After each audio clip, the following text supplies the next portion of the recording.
Hola, le damos la bienvenida. Hi, Desde el Centro de Excelencia. we at the Center of Excellence on Circular Economy would like to welcome you. Welcome to this webinar on AI and the circular economy. First of all, we will talk about the fundamentals of the circular economy for the Americas. We will now turn it over to Rubén Contreras, Chief of the Climate Change Section of the OAS Department of Sustainable Development. Thank you, Raquel. Hi, everyone. It is a pleasure to be here. Thank you for the invite. I will make a very brief presentation to give you a general overview of what the OAS is doing, and we'll talk about the challenges in the circular economy and the role that AI can play. I'm going to now pull up my presentation. Please tell me whether you can see my presentation. Yes, we can see it. Excellent. So, this is my presentation. This is just to mention something that we are all aware of, what the situation is. There's a very industrialized vision, a biological vision too, but in general terms, the concept is always the same. We extract or mine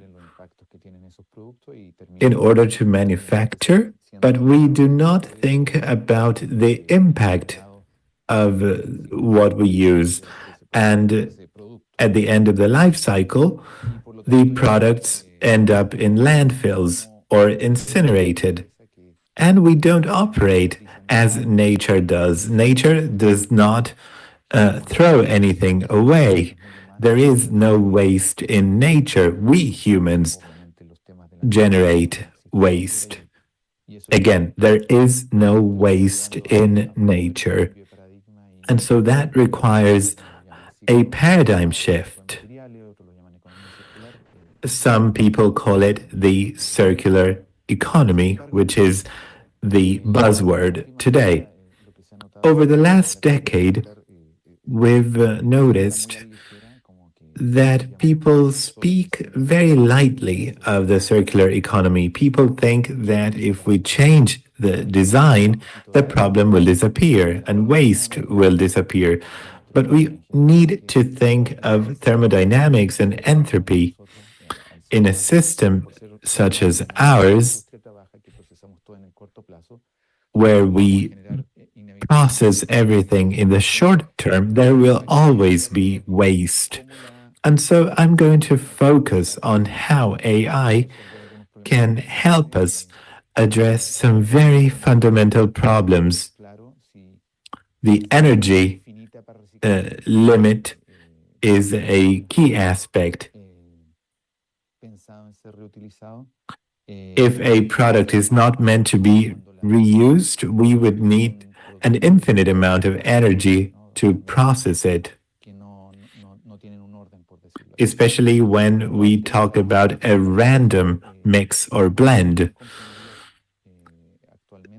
The space-time factor is also not well understood today.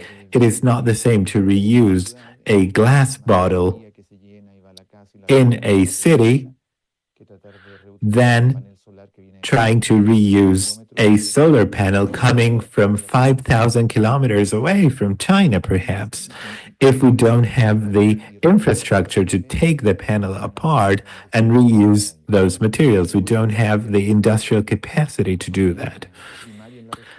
Another aspect is the fact that we have an economy focused on the primary sector in our region. So, if we don't have an industrialized economy, it's very difficult to reuse those materials going forward. Another regional challenge where the OAS plays a major role is in harmonizing regional standards. For example, if a product is not analyzed with a level of detail up to 100 parts per million, then it cannot be considered a product that is fit for the circular economy. And finally, a robust theoretical model needs to be developed. We need to understand the fact that materials always have to go back to the source if we talk about the circular economy. In all of these areas, the artificial intelligence can provide support, especially when it comes to modeling and analytics. Based on the life cycle we have today, we can design, but we cannot fully understand how to take that material back to the cycle without harming the environment. We need to develop more complex databases, and we need to be able to break products down to 1,000 parts per million. What are we doing at the OAS?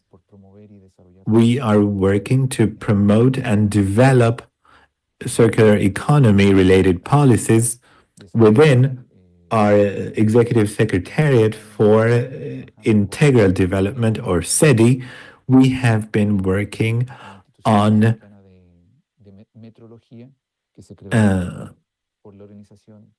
we're working together with the Inter-American Institution of Meteorology. We're working on standardization and quality infrastructure.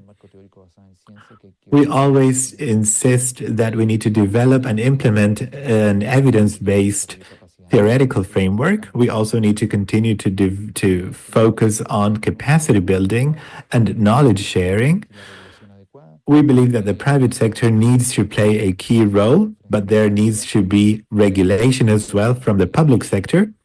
We also need to work on innovation and technology transfer. And finally, we will continue to implement and develop projects based on technical assistance, evidence-based policies in order to make the circular economy sustainable.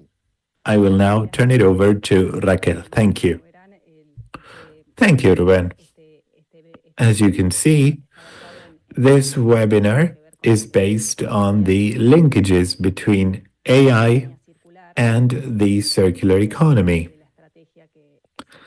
This is part of the strategy that we have been working on at the OAS and the different centers of excellence that we are working at. I will now give a presentation based on our vision in the Córdoba Center, and then other presenters will help fill in the missing bits of information. So,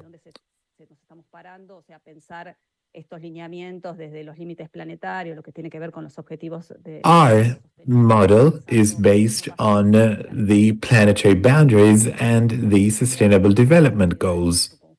We do not want to cross those planetary boundaries. And when we focus on sustainability, as Rubén was just saying, we have regulations based on, the ISO standards. We have the environmental system. Within that, we have environment, society, and the economy. Society is embedded in the environment. The economy is embedded in society. And this is what needs to become more sustainable. We also have transformative technologies. These are different kinds of technologies. Today, we will be focusing on AI, but we need to understand that there are different technologies which are all linked together. We need AI and big data working together, software, cybersecurity, all of this needs to be connected. And we need to understand the outer ring as well, which is the applications or use cases, circular economy, business models, etc. The other approach is related to innovation. When we talk about innovation, we're talking about innovation in different areas, from the business model to customer experience or product innovation. Innovation is key when we shift away from a linear model, that is mining for resources and then ending up at a landfill, to a circular economy where we have a flow of resources that always stays within the same cycle. And we have a biological cycle and a technical cycle. The way we've been looking at this from the circular economy and the 4.0 ecosystem, if we talk about products, and I'm going to focus on the technical cycle now, we talk about design, manufacture, marketing, and finally, the user. This is a linear model. Now we will begin to work with technologies and make sure there is interaction between design and marketing and the user. And only after that interaction will we have manufacturing. If we think about this from the point of view of manufacturing, we have raw materials, production, distribution, etc.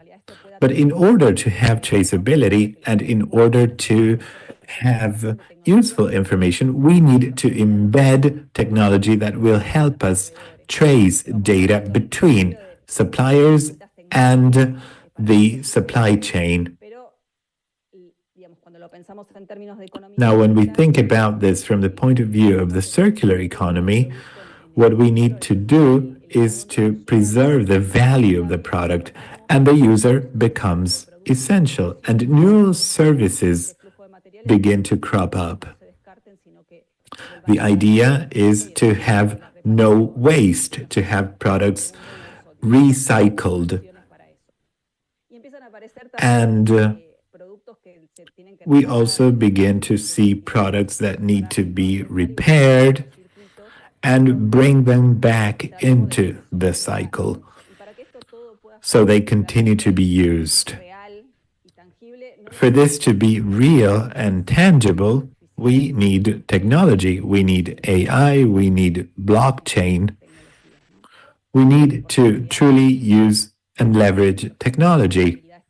Technology is what makes the circular economy feasible.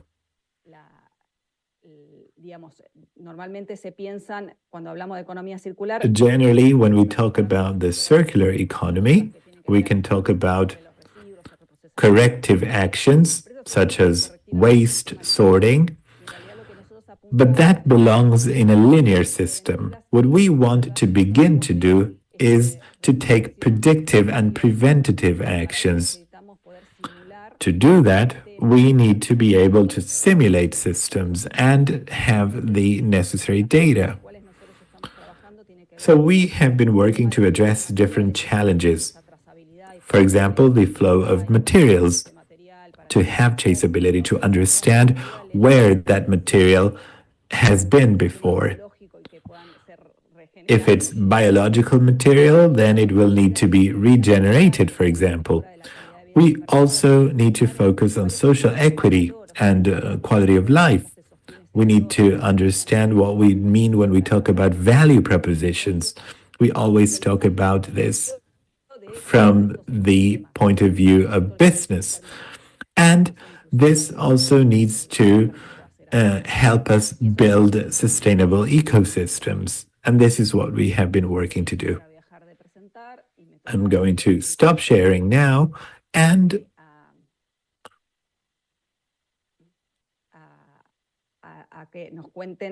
I will now turn it over to the Audacia system, the Audacia Center at the Simón Bolívar University. I'm going to call on Jheifer Paez to talk about artificial intelligence,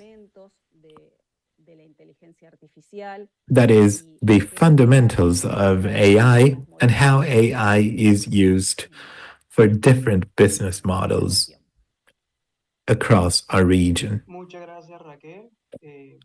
Thank you, Raquel. Good morning, everyone. I'm Jheifer Paez. I'm a mechanical engineer. I have a master's degree in engineering. I'm an expert in mechatronic prototypes. I'm also a researcher. I'm a member of the Center of Excellence on AI and Robotics at the Simón Bolívar University.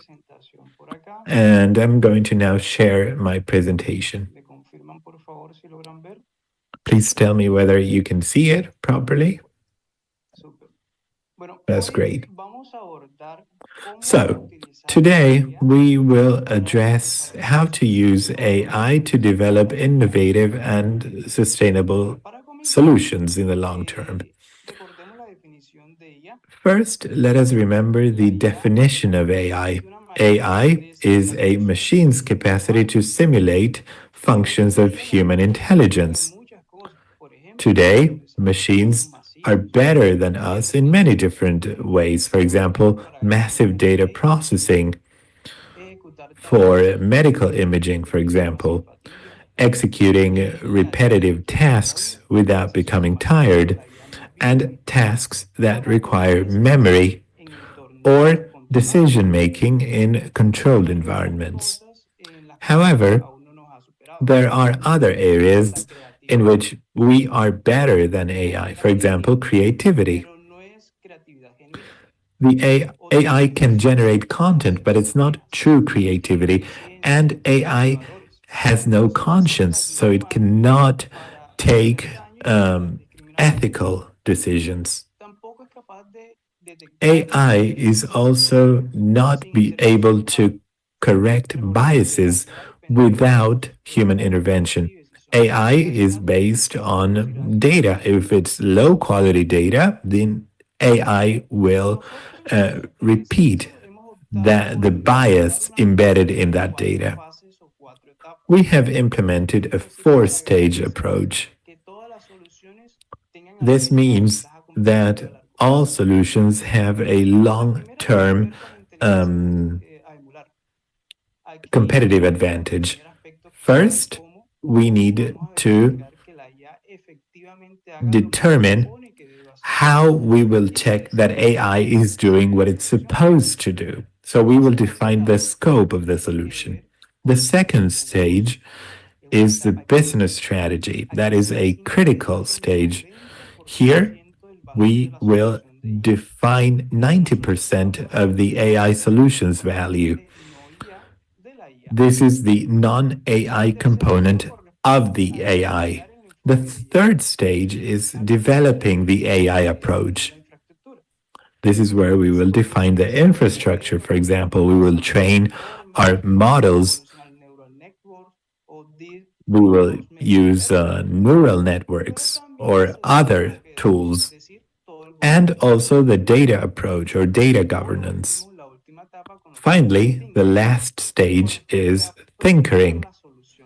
This means coding the solution, fine-tuning the solution, and deploying it.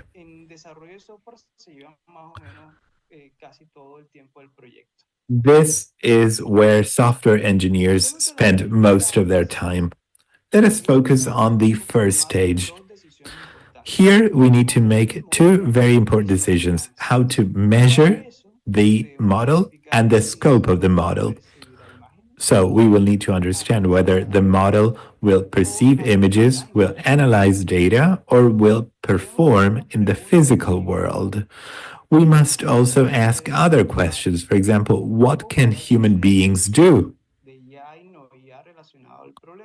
And find examples of AI and non-AI answers to the problem. What are my competitors doing in the development of AI models, and how is progress faring in this area? Other questions are: what can machines do well? What can machines not do well? What other technologies do I need? What limitations do I face? What happens if my solution fails? And other hidden challenges. These are things that we cannot see, but which from being developed. As for the second stage, there are also two major decisions. First, the product strategy. Will we develop the best product in the market, or will we base our product on others? Or will we develop a comprehensive solution for a customer segment? We need to involve stakeholders, company leadership. We need to understand the business needs. We need to understand what the tech limitations are within the companies and define testing and assessment processes. Secondly, we need to focus on the operational side. That is the non-AI side of AI. Oftentimes, we need to develop new processes in our companies in order to support the AI component. This means that we need to ask ourselves, what process will our AI solution use? We need to describe the business from an operational point of view and set reasonable goals for the company. This is our expectation. Again, this is 90% of the value of our solution. The same processes that are developed to support AI will give the company service or product a competitive advantage compared to other similar solutions. As for stage 3, it says 4 here on the slide, but it's the third stage. There are also two major decisions. Number 1, intellectual property. That is, will we use a product that's available in the market? Who develops that product? Will we hire a consultant? Will we build the solution from scratch?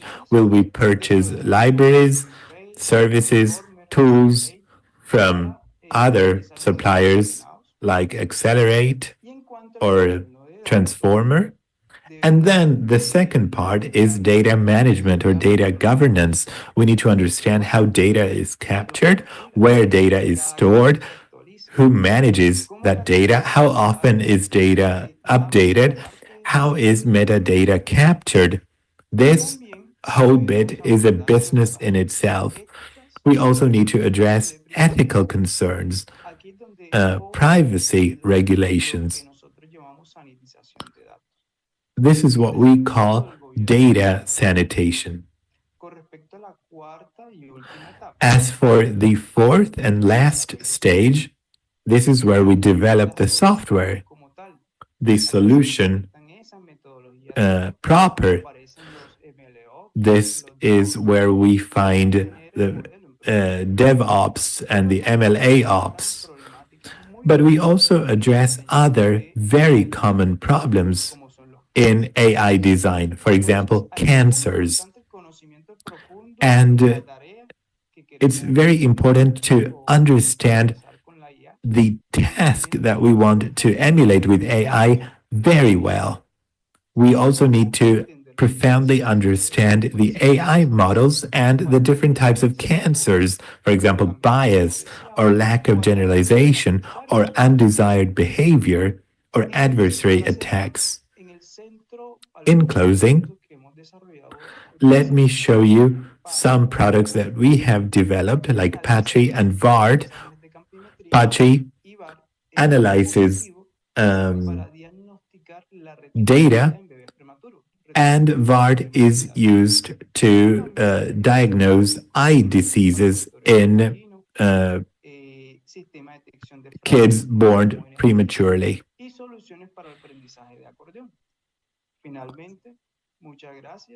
I would like to thank you for the invitation. I would like to thank you, Raquel. This is the end of my presentation.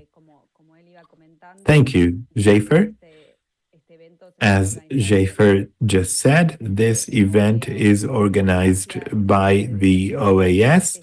Audacia is one of our strategic partners, as is Laxey.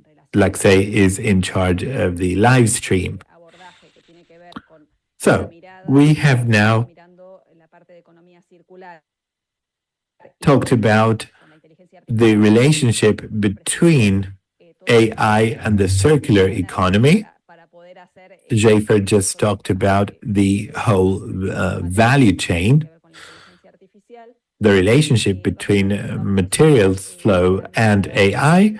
And so now we will understand the linkages between AI and the circular economy more in depth. I'm going to now invite Jorge Folloni, Executive Director of the Center of Excellence on Innovation and Transformative Technologies for the Circular Economy.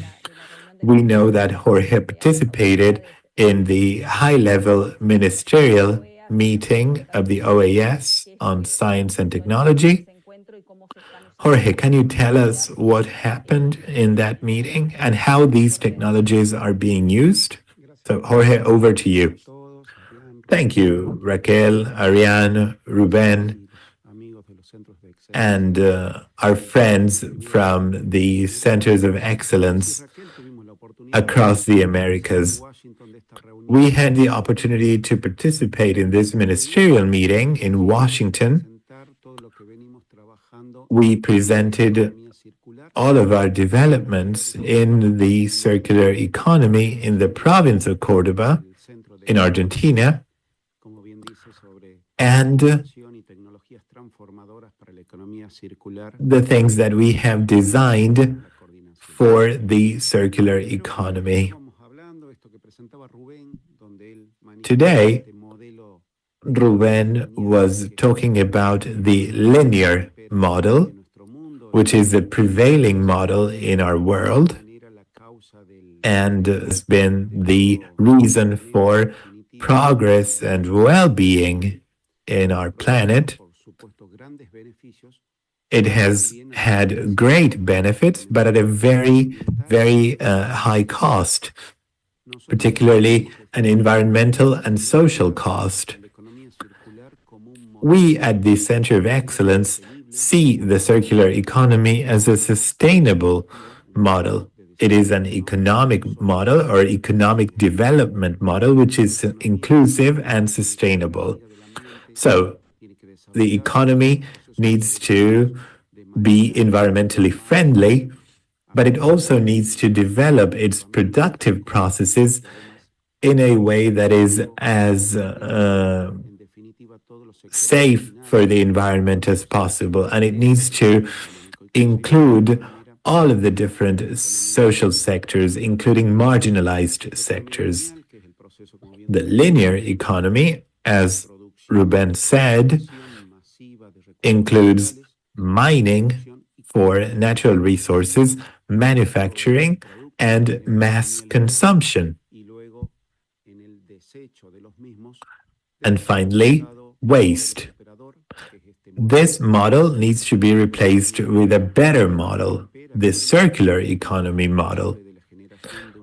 Because of the linear model, we generate enormous amounts of waste all over the planet. There is a full ocean of plastic, for example. We've had mass deforestation all over the world, and doubtless it has also caused climate change. So we need to replace the linear economy model with the circular economy model, which should not just be based on recycling and reuse. It should also include regeneration, that is, having products regenerated following in nature's footsteps in order to have as little impact on the planet as possible. The circular economy is this model which we are advocating, where there is no end to this cycle of products. We give products another useful life over and over. It is not just based on the environment, but it is an economic development model which will create new opportunities for many different social sectors. It will create green jobs, and it will usher in social inclusion, which we are always advocating. As our friends from Colombia, from the Simón Bolívar University, were saying, the best way to speed up these processes is to do it by leveraging transformative technologies.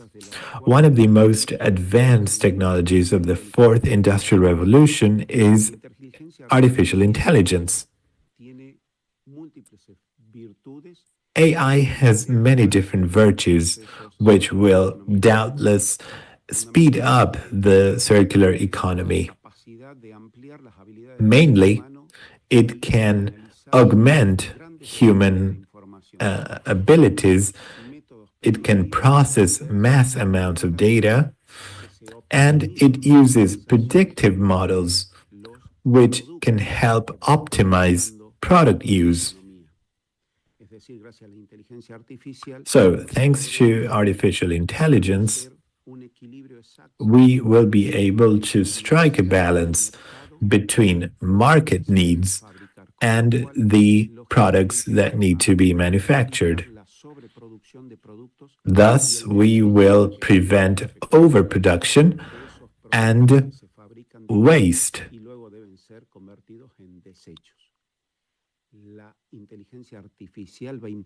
Artificial intelligence will have a clear impact on waste generation. Thanks to AI algorithms, we will reduce the amount of product that is manufactured and therefore the amount of waste. So, our recycling, separation, and treatment processes will become more efficient. Our economy itself will become more efficient and safer for the environment. And chiefly, AI will have a positive impact at the origin of the products, that is, the eco-design of products. AI will have countless applications, improving product design. So products will be conceived to be recycled or to be reused in order to prevent waste from being generated. So the benefit of AI for the circular economy is crystal clear. However, as Jennifer was saying, there are challenges to be addressed along the way. The circular economy is not a human being, and AI is not a human being, so it lacks creativity and it has no moral guidelines or values. So this is the first challenge that we as a society and as states need to address. We need to ensure that the development of AI will be based on ethical, moral values, that it'll be based on equity. These are human traits, not traits that are inherent to AI. So states need to ensure that AI will be developed based on these ethical and equity-based values, and AI must be shared and leveraged by all social sectors, not just government, but also academia, the private sector, cooperatives. All of them must work together in order to follow up on the AI-related processes impacting the circular economy. Another challenge has to do with the security and privacy of the massive amounts of data processed by AI and the environmental footprint resulting from the development of AI. As we all know, artificial intelligence is based on huge data farms based on physical infrastructure where all this information is stored. This consumes enormous amounts of power.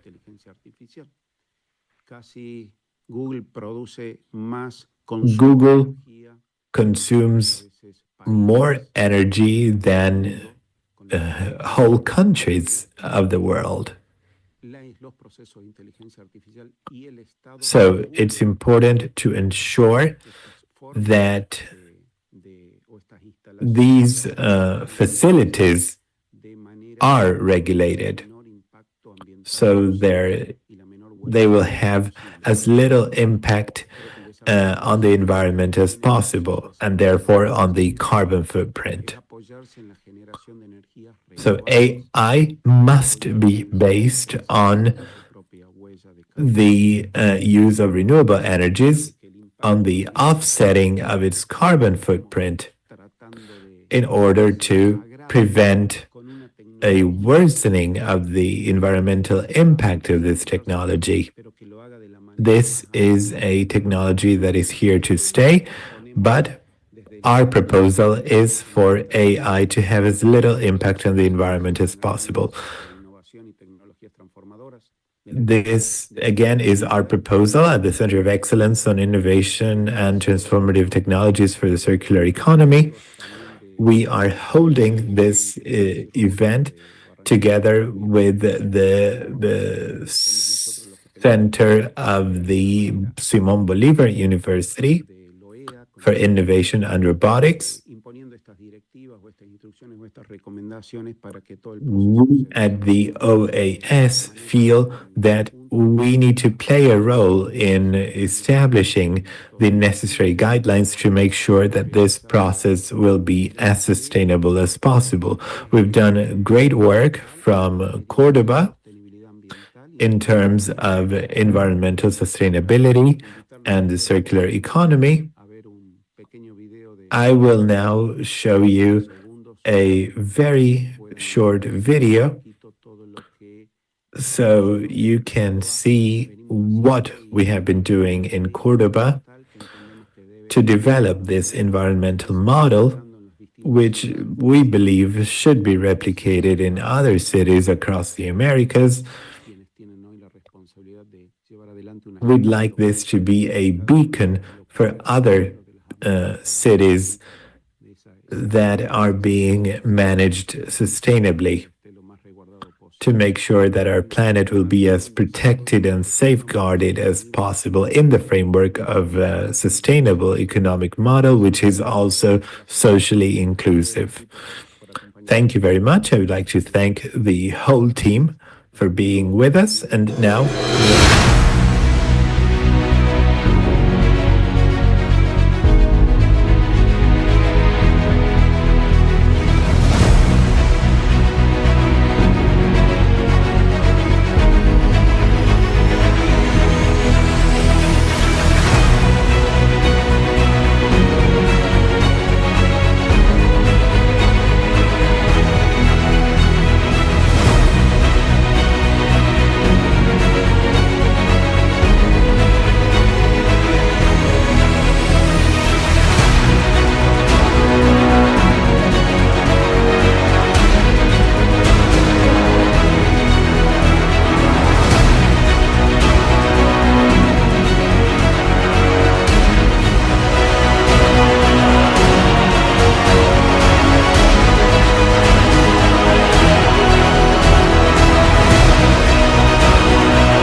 Bueno, Jorge, muchas gracias por la exposición. Espero que el video thank les you, haya Jorge, for your gustado. presentation. We hope you've liked the video.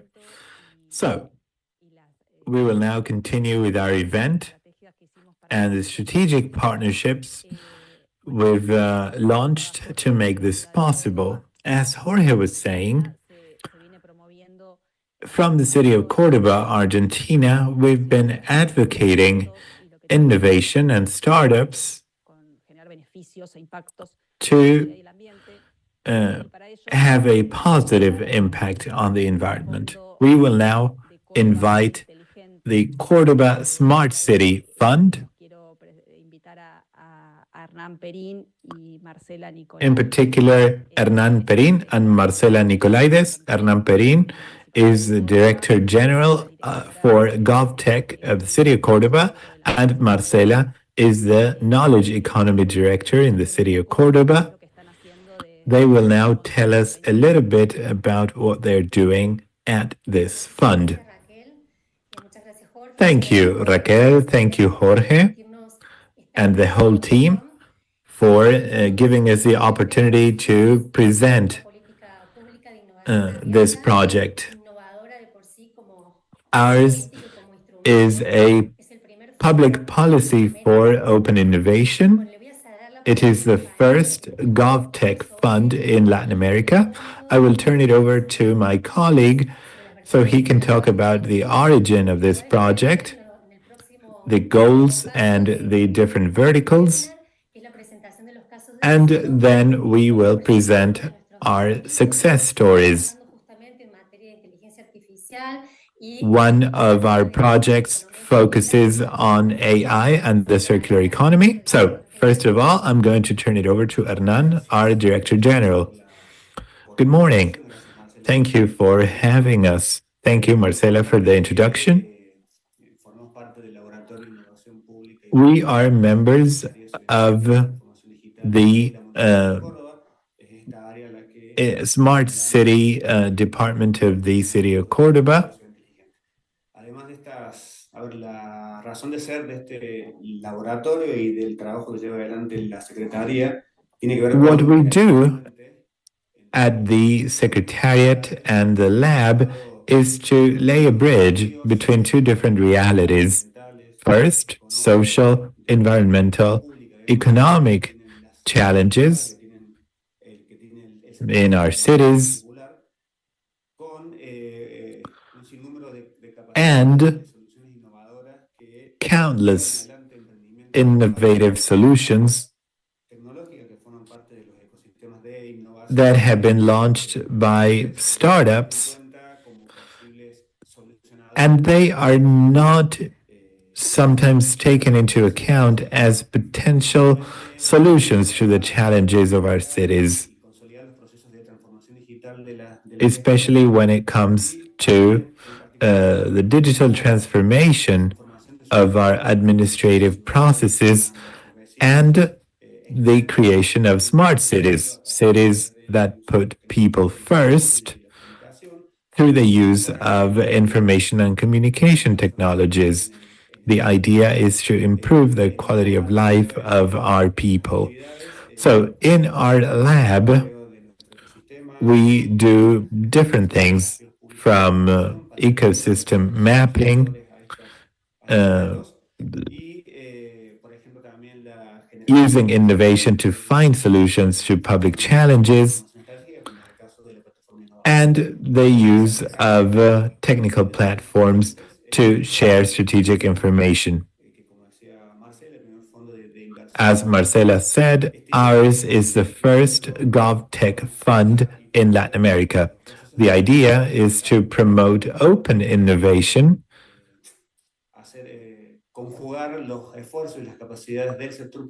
by leveraging public and private sector capacities, especially local and regional startups. So this is a tool to drive open innovation and to strengthen this ecosystem. It is a very innovative policy. The process to develop this fund was in itself an open innovation process. Different organizations like CAF and the IDB participated in the development of this project, as well as other organizations which supported and invested in this ecosystem. This is an innovative policy because typically in the public sector, policies are based on credits or non-reimbursable contributions. But here we're talking about capital investments. So the idea is for the project to grow, or the startups to grow, and the solutions that they provide can be applied or implemented in the city. It's been a public policy.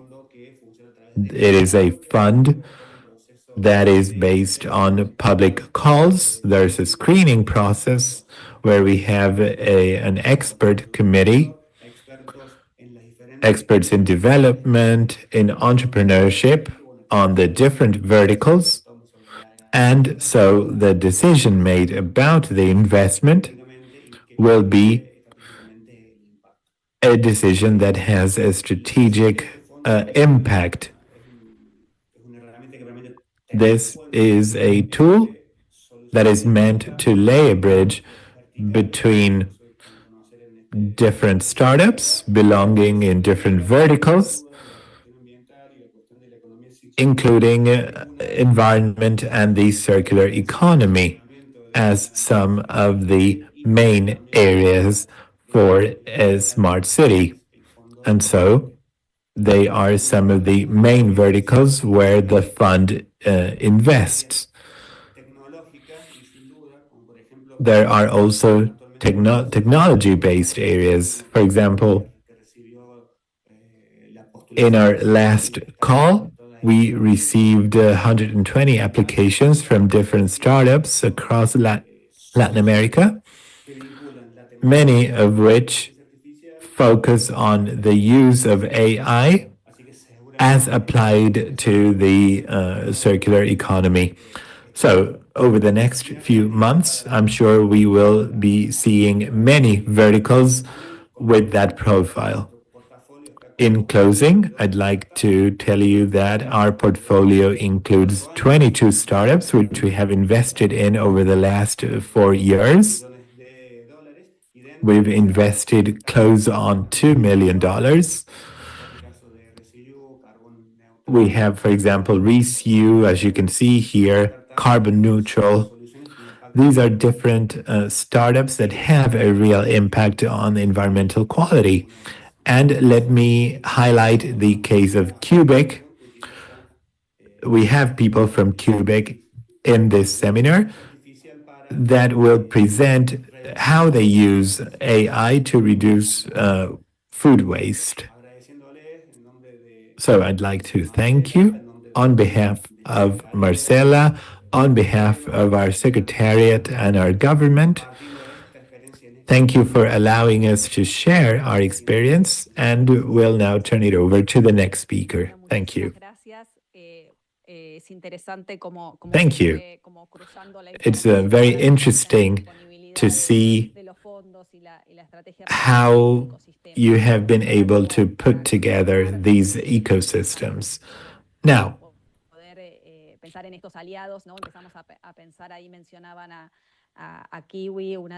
you just mentioned KIGÜI. That is the first company we'll hear from to see how they use AI for the circular economy. I will now invite Mauricio Kremer, CEO and co-founder of KIGÜI. He was born in Argentina but currently lives in Mexico. This is a company that seeks to reduce waste, improve sales, and improve operational efficiency to have a positive impact on the economy and the environment in the food sector. So, Mauricio, over to you. Thank you, Raquel. Hello, everyone. Thank you for inviting me. I'm going to share my screen now. Can you see it properly? Yes, we can. As Marcela was saying,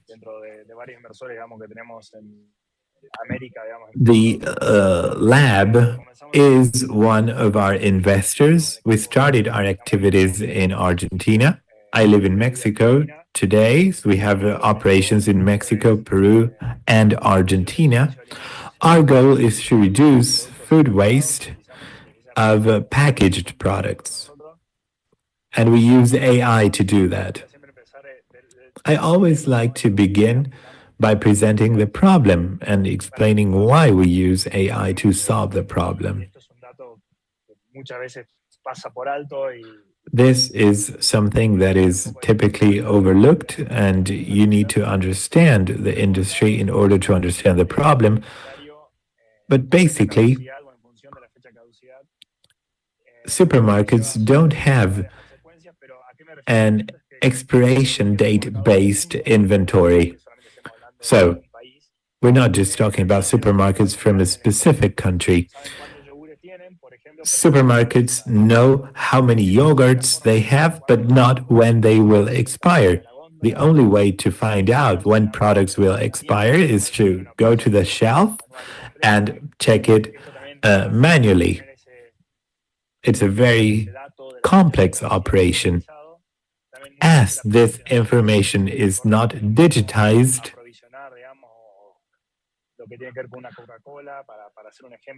then it becomes harder to understand when those products need to be replaced.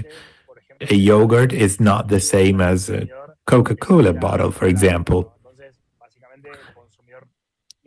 And often, consumers do not purchase the products because they do not have an incentive to do it, and the products end up being disposed of. 17% of food waste happens at the supermarkets. This means $150 billion in waste every year. This also creates 10% of greenhouse effect emissions. And it would be like the third largest country in terms of emissions.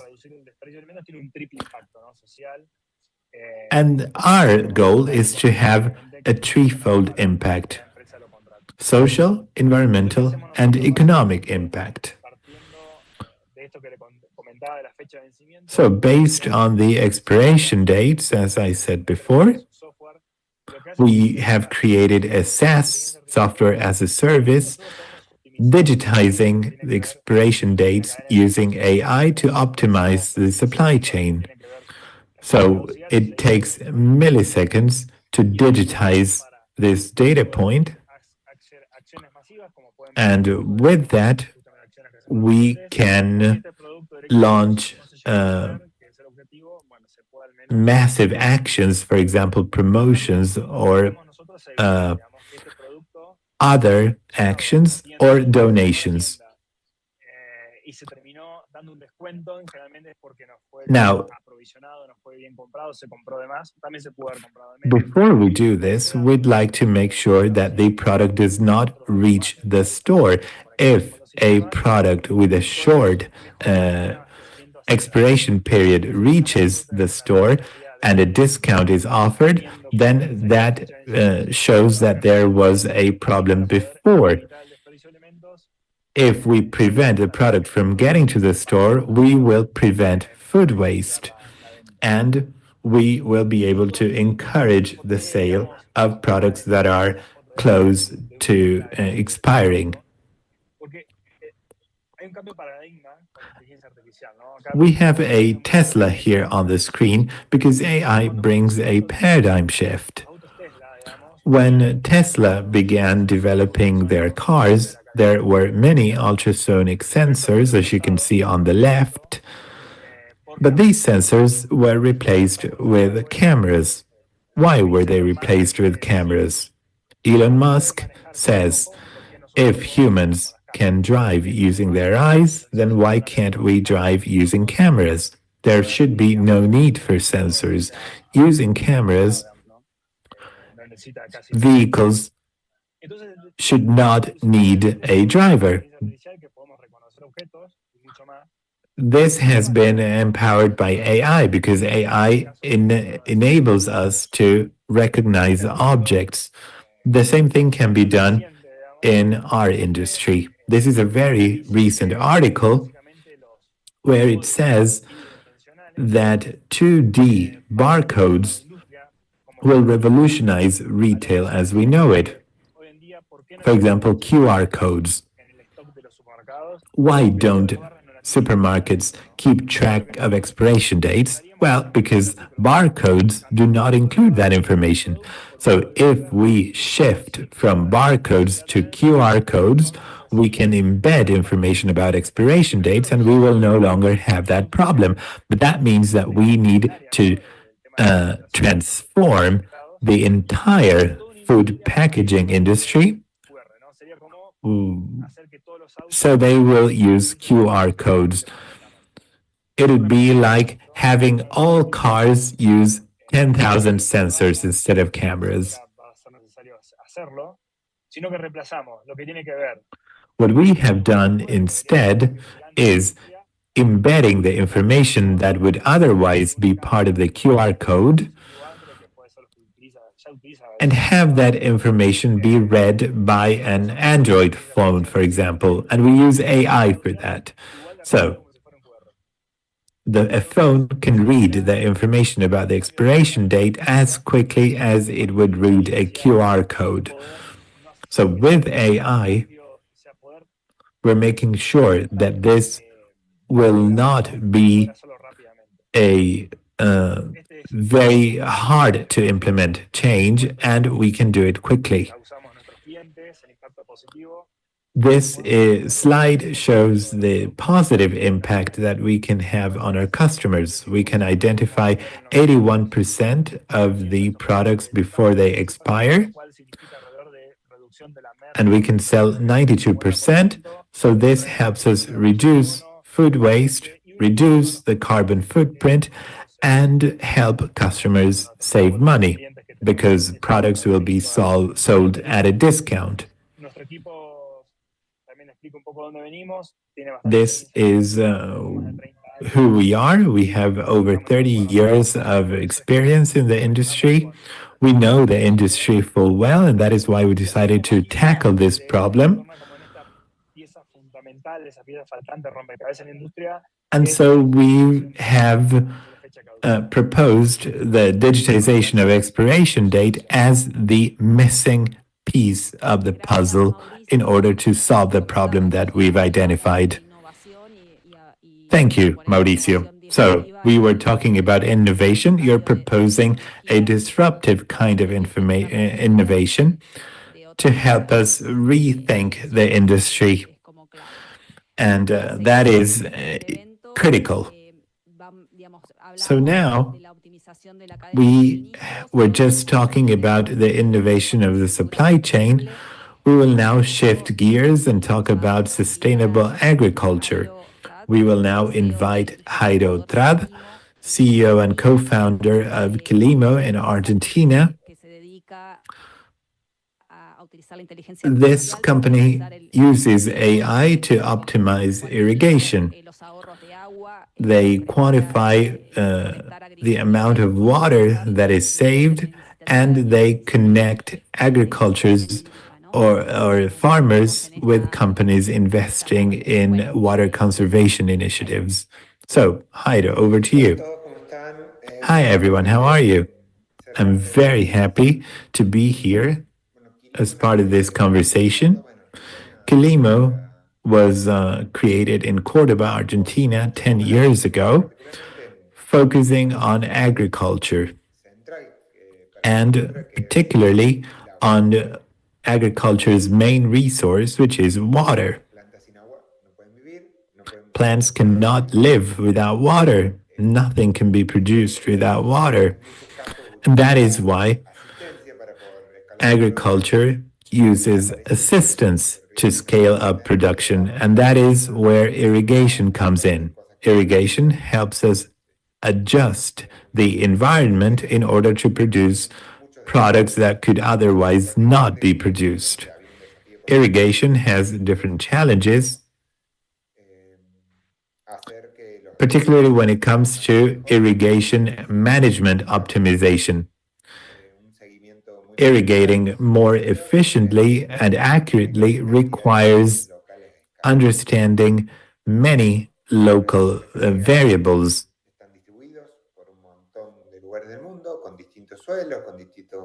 There are different soils, different climates, different crops, different treatments. So, developing a tool to help farmers was very challenging. When we founded KILIMO 10 years ago, we saw a great opportunity to use AI and machine learning to create an adaptive tool that would help farmers. We developed a solution combining climate satellite-based data to combine mass volumes of data and provide recommendations to farmers. This tool can model the use of water anywhere in the world, and if you know how water is used, you know how much irrigation you need to provide. Besides giving farmers this data, our tool resolves a key problem, which is what should I do? So the tool says you should irrigate for 2 hours tomorrow, for example. This is a tool that we've scaled up across Latin America. We've worked with over 3,000 farmers across the region, from the Argentine or Chilean Patagonia to the north of Mexico. And as we were scaling up our solution, we came up against the next stage in our challenge, which is that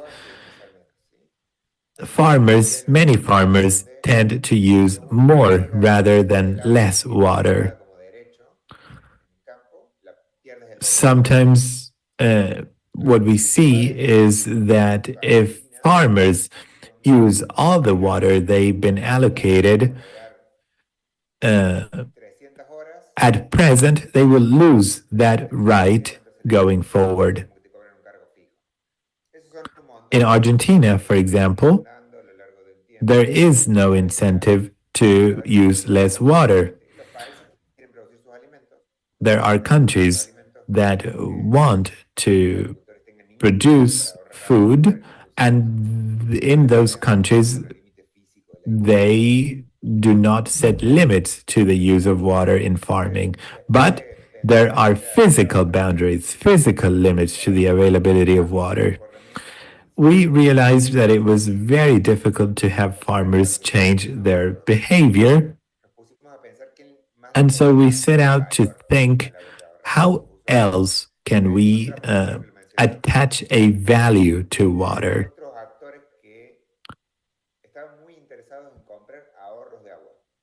And we found other stakeholders that were interested in purchasing water saving. These are industries that use huge volumes of water, and as they use a lot of water, they have an incentive to have their neighbors take care of water. Water is a shared resource, so you can be very efficient, but if other people are not using water efficiently, then that leads nowhere.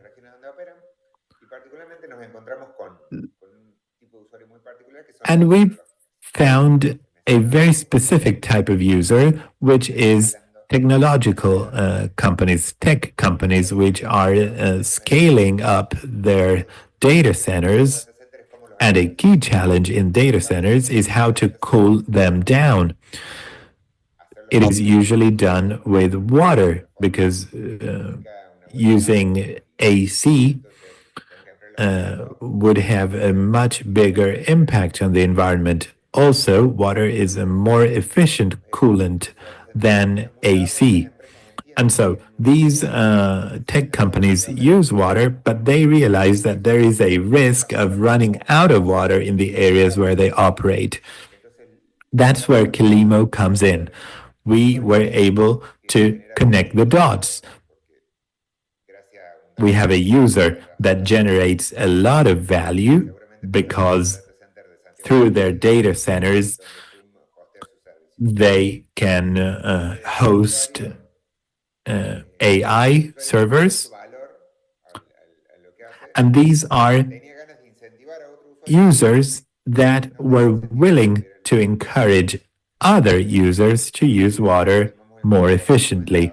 3 years ago, we signed the first water-saving purchase agreement in Latin America with Google and Microsoft. Today, we are the main supplier of volumetric benefits, as we call it, or water saving. We are the largest provider in the world. We work on 15 basins in Latin America, and transactions always happen within the same basin.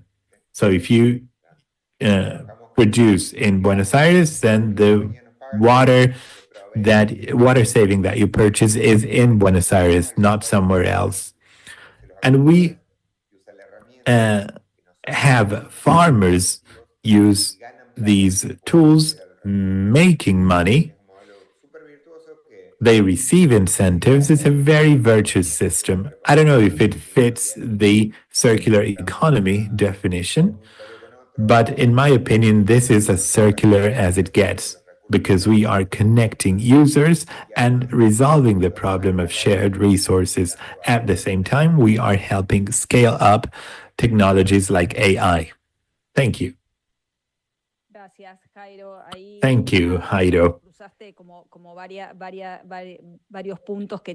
You mentioned several key points when it comes to understanding this as a system. So understanding that as a possibility, because otherwise, then it's very hard to understand how the business side of it will work. Now, to bring this section of the webinar to a close, we will turn it over to Pipo Reiser, co-founder and general manager of SINBA in Peru. So as you can see, we have different countries represented here. SINBA is a company that uses AI to optimize waste in order to create a world without trash. So Pipo, over to you. That's great. Thank you. Thank you for this invitation. It is an honor for me to be part of this group, and I'm happy to share what we are doing in Peru. Our name is not Simba after the Lion King, but it means sin basura, without trash in Spanish. We want a world without trash. Recycling is not the circular economy. However, recycling has to be part of the circular economy. However, rather than focusing on recycling, we should focus on how we can better manage our waste. In Peru, we generate 30,000 tons of waste every day. The first use I gave AI was create this image. This is the equivalent of 3 national stadiums a day, or a kilogram of waste per person every day. So this is a huge impact that we need to better manage. When we see this waste, all of these are potential resources. Organic waste can be reused. Recyclable material can be reused. And the non-recyclable products are just 24% of the pie. So with existing technology, we could give new value to 76% of this pie. With more technology, 99%. Today in Peru, we reuse 2% only. And 95% of recyclers are informal. They're not part of a formal organization. They live off the little money they can make out of what they pick. And there's less than 10 or 15% of products being reused.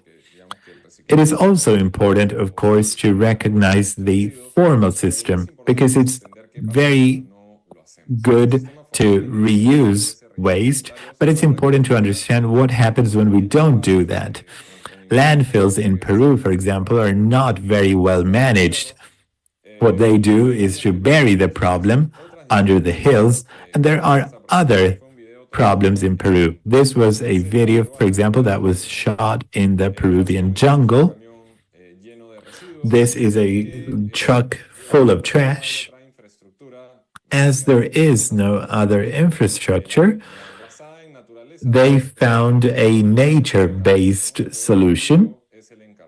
The river, in this case, is responsible for carrying the waste away.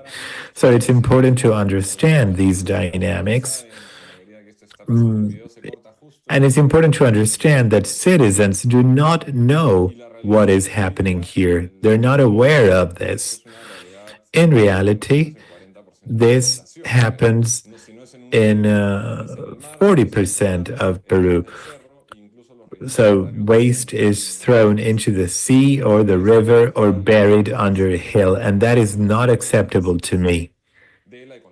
And this is the most visible symptom of the linear economy. Of course, there's a lot we can do upstream, but if we see what happens downstream, there's a lot that we can learn about the changes that we need to implement, both upstream and downstream. And lastly, it's important to understand that when we talk about waste, there are many environmental problems. In Peru and other countries, this is also, however, a social problem.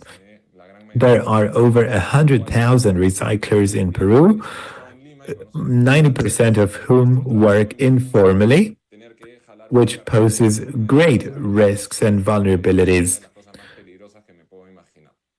Their job is one of the most dangerous that I can think of, more dangerous than throwing yourself off a plane with a parachute. Most of the plastics in Peru are also burned, incinerated, and that is direct contamination, which we are all breathing. There are also accidents, as you can see on this slide. These are things that we normalize, but we should not normalize. However, when we ask who wants change, everyone raises their hand and say, yes, we will vote for change. All good politicians are able to market change, but we also need to recognize the fact that we don't want to change. We are all part of the problem. A presidential candidate recently said that with solid waste treatment plants, we would resolve the problem, but that means not understanding the problem. This is a systemic problem that requires everyone's participation if it is to be effective. The good news is that we have a great solid waste law. Sorting is mandatory, but 8 years down the line, less than 10% sort their trash. So our Congress people think that a law will resolve the problem, but the truth is that that does not solve anything. And that is why we founded SINBA 8 years ago. Our goal is to co-create a world without trash, where there is no waste in products or people, because we have inclusive solutions and because we include everyone in the development of the solution. We are the first company of our kind in Peru, and we work mainly with companies, but we also provide a service to homes. Homes pay a monthly fee, and we help advise them on how to better sort their trash, and we bring that trash to our SINBA node or hub. Here we have two different plants, one for recyclable material and one for organic waste. Actually, we started off by working on organic waste, where we saw the least number of solutions available in the industry. And what we do at our hub is to receive waste and transform that waste into resources for the industry and farmers. We've had major impact. We have recovered 15,000 tons of waste. That is, we have reduced our carbon emissions by 18,000 tons. As you can see here, we're the first plant in Peru to turn organic waste into meal to feed animals. We also do composting, and we have an inclusive center for circular recovery, where we give value to over 20 types of materials. We also have a fleet and the first electrical truck. Our goal is to decarbonize that part of the operation as well, where we have a great, huge impact in terms of carbon.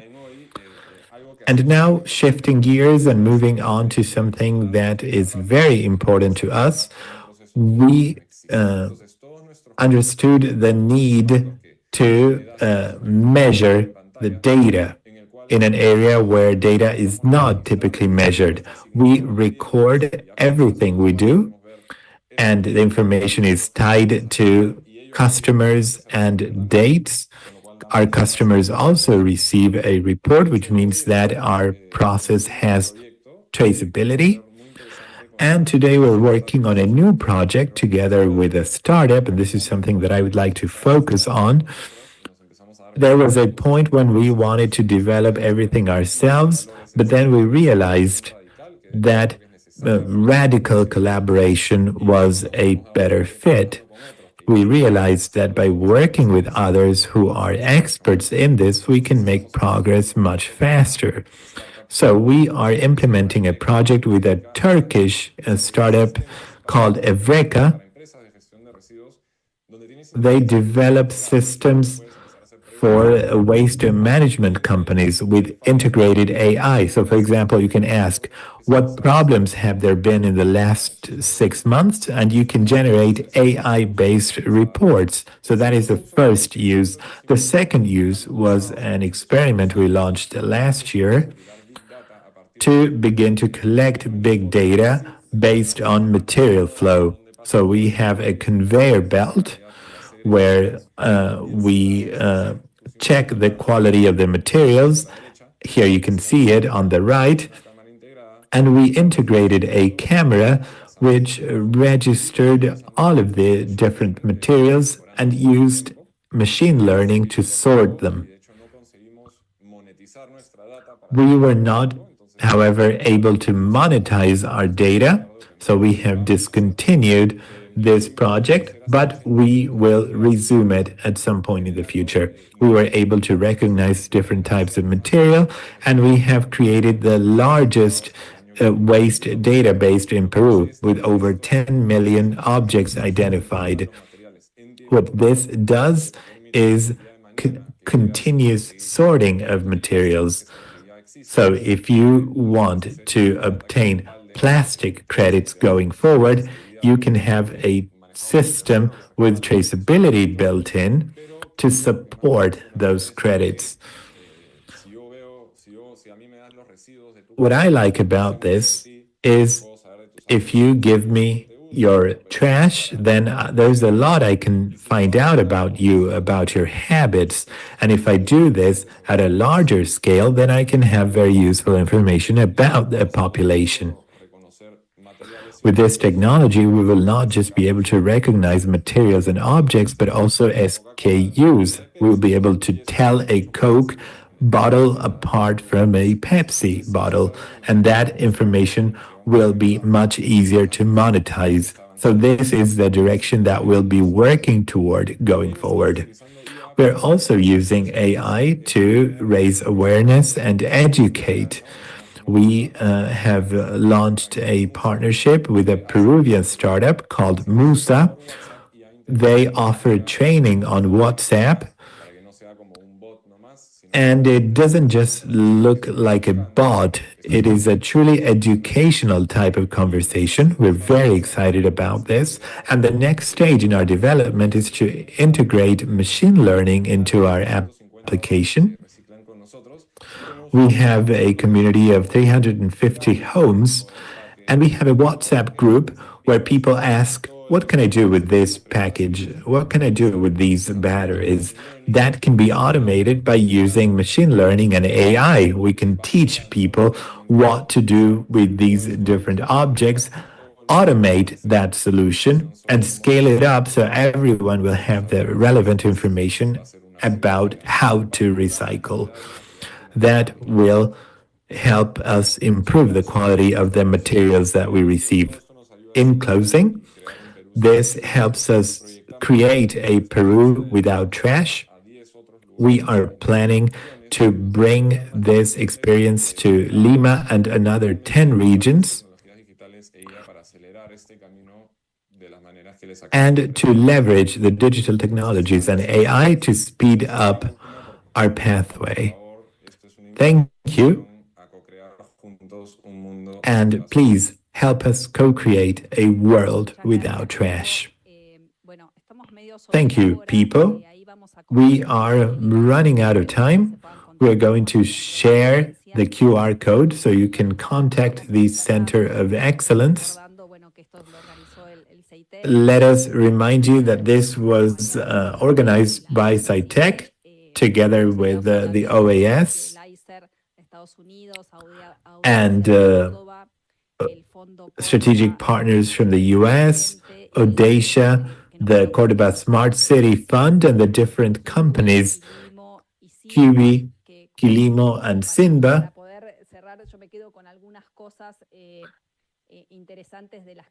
Let me give you some takeaways from this seminar. First, many of these platforms are based on phone applications that leverage AI to generate more information. It's important to understand what the real challenges are, the challenges in the real world, to understand what's happening with users, what's happening in the different locations, what are the systemic problems, and how solutions can be built. And Pipo was also talking about opportunities for collaboration in Córdoba, for example.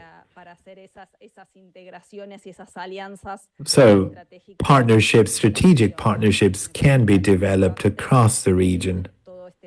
That is something which I find very important. There's lots of work being done in collaboration across the Americas. We would like to thank all of you for participating today. Thank you. And so this is the end of our meeting. Thank you, Raquel. My best to everyone. Thank you. It's been a pleasure. Thank you. Igualmente, muchas gracias. Thank you. Gracias.